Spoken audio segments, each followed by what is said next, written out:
अस्सलामुअलैकुम dear students, उम्मीद है कि आप सब खैरियत से होंगे।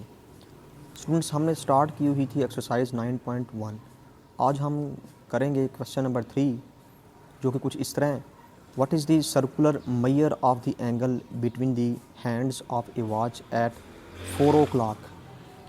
क्वेश्चन कुछ इस तरह के कहता है कि अगर एक हमारे पास एक सर्कुलर जो है वो एक क्लॉक है, उस पर 4 बज चुके हैं। तो जब 4 बजते हैं तो आर वाली और मिनट्स वाली नीडल्स के दरमियान क्या एंगल है। मीन कि हमने ये वाला एंगल जो है वो मेजर करना है कि 4 बजे जब 4 बजते हैं तो दो जो नीडल्स हैं क्लॉक की, इनके दरमियान क्या एंगल होता है, ये एंगल हमें पता लगाना है। स्टूडेंट, सबसे पहले तो हम ये देखने की कोशिश करेंगे कि एक क्लॉक में टोटल 12 जो है वो डिवीजन्स होती हैं। तो कोई सी दो कंसेक्यूटिव डिवीजन्स के दरमियान क्या एंगल होगा दो निडल्स का। ये आपको पता है ये आर वाली निडल है and this is the minutes needle and this is the second needles. तो फर्स्ट ऑफ ऑल तो हम ये चेक करेंगे कि अगर निडल्स दो कोई से दो नंबर्स पे हो तो इनके दरमियान क्या एंगल होगा। तो हमें पता है कि टोटल जो एक क्लॉक है, इसमें टोटल जो एंगल होता है वो 360 डिग्री होता है, क्योंकि ये एक सर्कुलर है और एक सर्कल में टोटल जो एंगल बनता है वो 360 डिग्री है। तो इसमें जो टोटल डिवीजन्स हैं वो 12 हैं। अब हमने चेक करना है कि कोई सी दो डिवीजन्स के दरमियान, यानी कि एक जो ये जो आपको एक एंगल नज़र आएगा कोई सी दो डिवीजन्स के दरमियान, वो क्या होगा। तो अगर ये 12 जो है वो इसमें 12 इसके नंबर्स हैं, 12 इसमें नंबर हैं, तो कोई से दो नंबर के दरमियान एंगल कितना होगा। तो उसके लिए मुझे क्या करना पड़ेगा, मुझे इसको 12 से डिवाइड कर देना पड़ेगा। और आपको पता है कि 12 1 ज़ा 12, 12 3 ज़ा 36, तो ये आ जाएगा 30 डिग्री। यानी कि कोई से दो कंसेक्यूटिव नंबर्स के दरमियान जो एंगल होता है वो होता है 30 डिग्री। तो आप खुद हिसाब लगा लें कि अगर एक जो ये जो स्पेस नज़र आपको नज़र आ रही है, इनके दरमियान एंगल 30 है, तो 4 जब बजते हैं तो 4 o'clock में टोटल 4 जो है वो स्पेसिंग आ जाती है। तो अगर एक स्पेस के दरमियान एंगल 30 डिग्री है तो इसका मतलब ये हुआ कि 4 o'clock के लिए 4 o'clock के लिए जो टोटल एंगल होगा उसके लिए हमें क्या करना पड़ेगा, 30 डिग्री को मल्टीप्लाई कर देना पड़ेगा 4 से। तो हमारे पास एंगल आ जाएगा 120 डिग्री। यानी कि ये एक 4 बजते हैं जब, तो 4 बजे दो निडल्स के दरमियान ये जो एंगल है ये डिग्री में जो है 120 डिग्री है। चूँकि हमें पता है कि जो एंगल है इसका SI यूनिट जो है वो रेडियन है, तो इसलिए मुझे इस डिग्री को रेडियन में कन्वर्ट करना पड़ेगा। और हम जानते हैं कि 1 जो डिग्री होता है वो इक्वल होता है π/180 रेडियन के। तो मुझे इसको सबसे पहले रेडियन में कन्वर्ट करना चाहिए। तो रेडियन में कन्वर्ट करने के लिए मैं इसको इतने फैक्टर से मल्टीप्लाई कर दूँगा, π/180 रेडियन। तो 0 0 से कैंसिल, 6 2 ज़ा 12, 6 3 ज़ा 18। तो हमारा फाइनल आंसर आएगा 2π/3 रेडियन। यानी कि अगर एक 4 बजते हैं 4 o'clock में नीडल्स के दरमियान जो एंगल होगा रेडियन में वो 2π/3 रेडियन होगा। और यही हमारा फाइनल आंसर है। स्टूडेंट्स, नेक्स्ट है क्वेश्चन नंबर 4, जिसमें कुछ इस तरह वो पूछ रहा है, find theta when L is equal to 1.5 centimetre and R is equal to 2.5 centimetre. Question number 4 जो है इसके दो पार्ट हैं और हमने अभी फर्स्ट पार्ट अभी करना है। इन क्वेश्चंस को करने से पहले मैं आपको कुछ चीज़ें बताना चाहूँगा। फर्स्ट ऑफ ऑल कि इस क्वेश्चंस में फार्मूला लगेगा L is equal to R theta, जो हम प्रीवियस लेक्चर्स में प्रूव करके आ चुके हैं। अब थीटा जो है वो यहाँ पर रेडियन में होता है, थीटा जो है वो रेडियन में एंगल है। डियर स्टूडेंट्स, जब भी हम इन क्वेश्चंस को अटैम्प्ट करेंगे तो कुछ बातें हमें याद रखनी चाहिए। एक तो ये कि अगर हमें थीटा फाइंड करने के लिए कहा जा रहा है तो L और R दोनों का सेम यूनिट में होना लाजमी है। अब यहाँ पर देखें, यहाँ पर तो दोनों सेम यूनिट में हैं। अगर ऐसा होता कि L मीटर में होता और R सेंटीमीटर में होता तो कोशिश ये करनी है कि या R को भी मीटर में कर लें या L को भी सेंटीमीटर में कर लें, तो दोनों को एक ही यूनिट में कन्वर्ट करना है। जब दोनों चीज़ें एक ही यूनिट में होंगी एल और आर, तो हमारा आंसर जो आएगा थीटा वो डायमेंशनलेस आएगा और वो भी जो है वो रेडियन में ही होगा। सेकंड पॉइंट हमें ये याद रखना है कि अगर हमें एंगल डिग्री में दिया गया है तो हमने एंगल को रेडियन में कन्वर्ट करना है। और फ़र्ज़ करें कि इसमें जब हमें कोई क्वेश्चंस में एल फाइंड करने के लिए कहता है और आर की वैल्यू सेंटीमीटर में है, तो हमने अगर लेंथ फाइंड करनी है बाय यूजिंग दिस इक्वेशन, तो एक तो थीटा को हमने रेडियन में कन्वर्ट करना है। सेकंड ये कि लेंथ जो आएगी उसका यूनिट भी वही होगा जो यूनिट हमने आर का यूज़ किया होगा। तो ये कुछ बातें हैं जो हमें याद रखनी चाहिए। तो फर्स्ट क्वेश्चन हम स्टार्ट करते हैं। इसमें हमने थीटा जो है वो फाइंड करना है, तो जो है ना वो हमने ये इक्वेशन लगानी है। We know that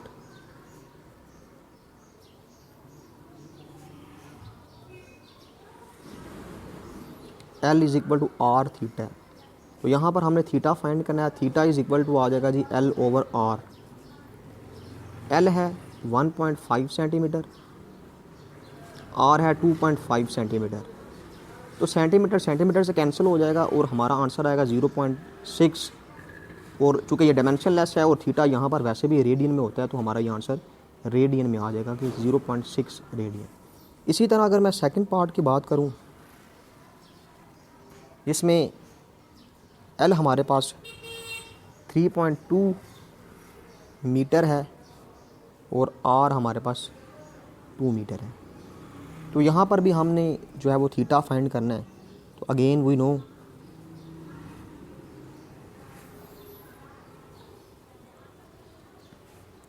as equal to R theta है, तो थीटा फाइंड करना है L ओवर आर।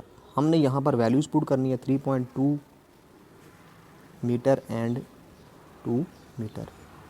तो थीटा की वैल्यू आ जाएगी, मीटर मीटर से कैंसिल हो जाएगा और 3.2 को अगर डिवाइड करें 2 पे, तो हमारे पास आंसर आ जाएगा 1.6 हमारे पास रेडियन में आंसर आ जाएगा। इसी तरह अगर क्वेश्चन नंबर 5 की तरफ देखा जाए, तो इसमें हमने L फाइंड करना है। तो मैं इनमें से कोई एक पार्ट करूँगा।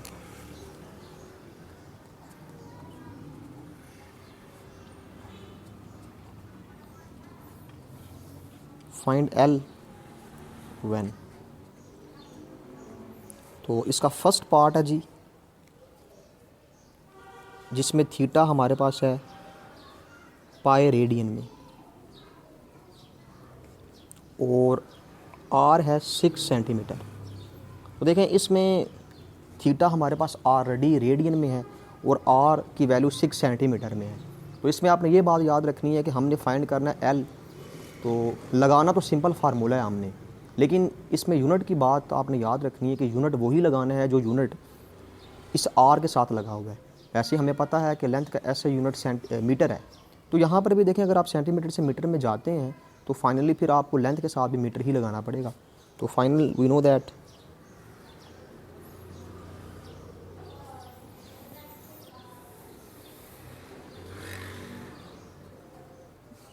L is equal to R theta. R की वैल्यू है 6 और थीटा है पाई। तो आप इसको इस तरह भी लिख सकते हैं 6 पाई सेंटीमीटर, या फर्दर आप इसको पाई की जगह अगर पाई की वैल्यूज़ पुट करें तो पाई की वैल्यू 3.14 होती है। तो 6 को अगर आप पाई से मल्टीप्लाई कर देते हैं तो आपके पास आ जाएगा आंसर 18.84 सेंटीमीटर आपके पास लेंथ आ जाएगी। स्टूडेंट्स, नेक्स्ट पार्ट की अगर बात की जाए तो इसमें थीटा जो है वो हमारे पास डिग्रीज़ एंड मिनट में है। तो ये मैं करवा देता हूँ क्वेश्चंस। नेक्स्ट पार्ट जो है क्वेश्चन नंबर 5 का,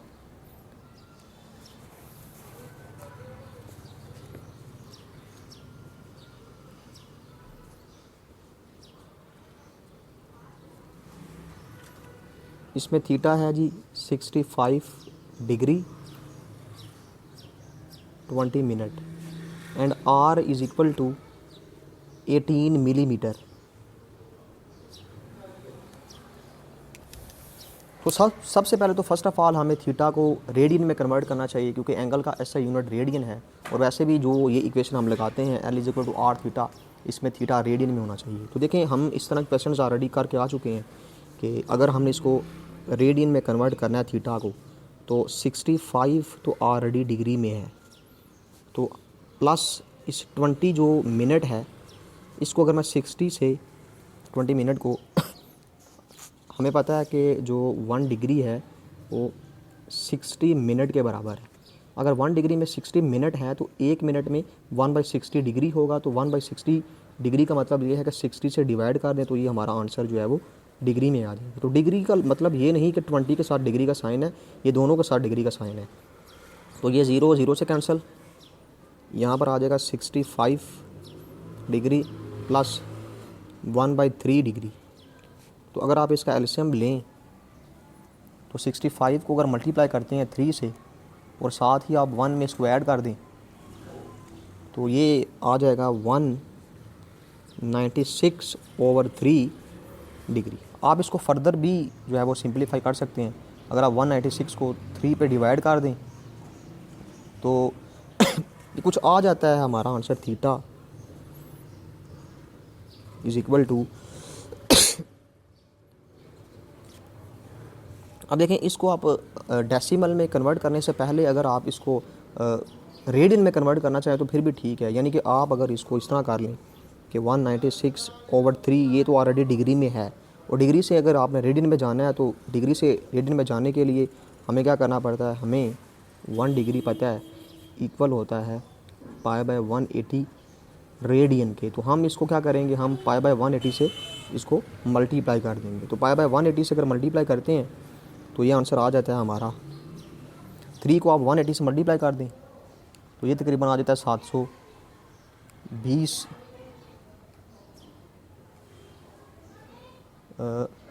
3 को 180 से मल्टीप्लाई किया जाए तो